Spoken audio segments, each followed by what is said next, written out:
بسم اللہ الرحمن الرحیم۔ حضرت امیر معاویہ رضی اللہ تعالی عنہ کے وصال کے بعد جب یزید تخت نشین ہوا تو اس نے اپنی بیعت لینے کے لیے اطراف کے ممالک سلطنت میں خط روانہ کیے اور مدینہ منورہ کے عامل کو بھی لکھا کہ وہ امام حسین رضی اللہ تعالی عنہ سے بھی یزید کی بیعت لیں۔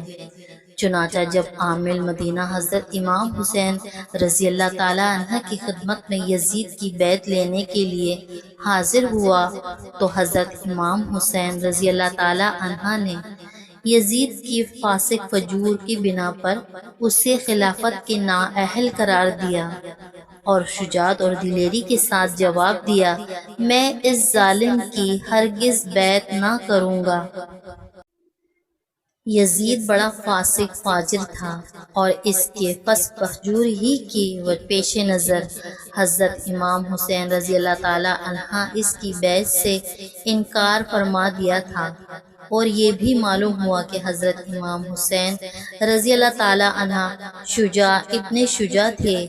آپ نے یہ جانتے ہوئے بھی کہ یزید کی بیعت سے انکار یزید کے لیے وجہ اشتعال ہوگا اور وہ خون کا پیاسا ہو جائے گا، کلمہ حق فرمانے سے گریز نہ فرمایا۔ یزید کو جب اس بات کا پتہ چلا کہ امام حسین نے میری بیعت نہیں کی تو اس نے مشتعل ہو کر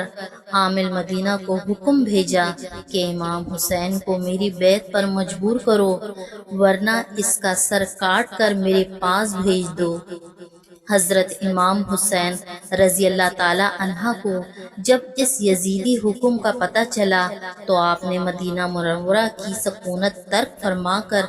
مکہ معظمہ چلے جانے کا ارادہ فرما لیا، اور مدینہ منورہ سے روانگی سے پہلے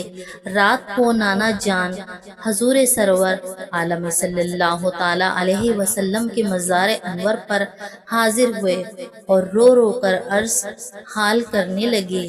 اور پھر روضہ انور سے لپٹ کر وہیں سو گئے۔ خواب میں دیکھا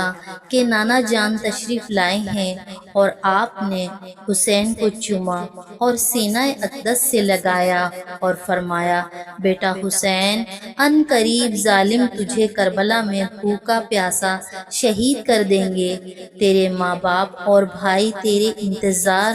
بہشت میں کر رہے ہیں، بہشت تیرے لیے تیار ہو رہی ہے۔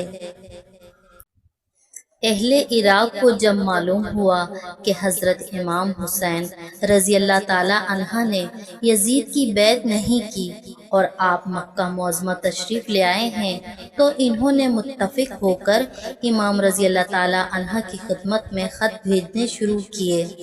جس میں اس امر کا اظہار تھا کہ ہم اپنی جان و مال آپ پر قربان کر دیں گے، آپ یہاں کوفہ میں تشریف لائیں،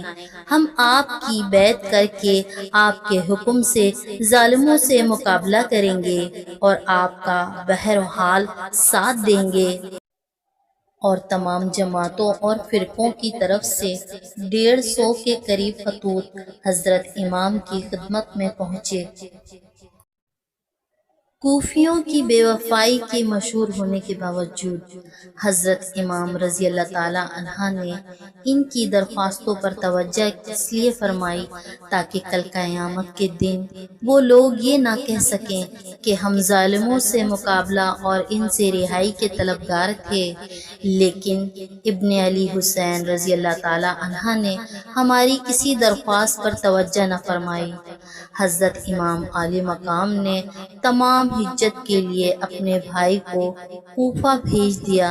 اور آپ اپنا فرض ادا کرنے کو تیار ہو گئے۔